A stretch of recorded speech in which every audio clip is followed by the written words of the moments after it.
Hello guys, আপনারা সবাই কেমন আছেন? আশা করি ভালো আছেন। মাধবপুর লেক মূলত পর্যটক এলাকা, তাই প্রায় সব সিজনে এখানে পর্যটক থাকে।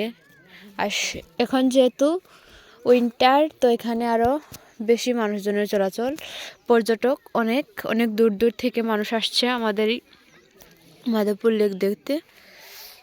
আমরাও এখানে বেড়াতে এসেছি আজকে।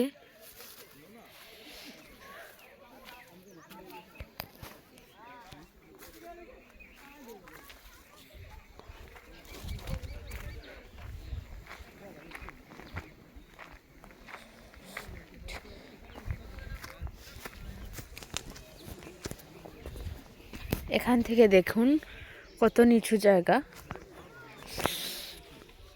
অনেক নিচু অনেক উঁচু আছে।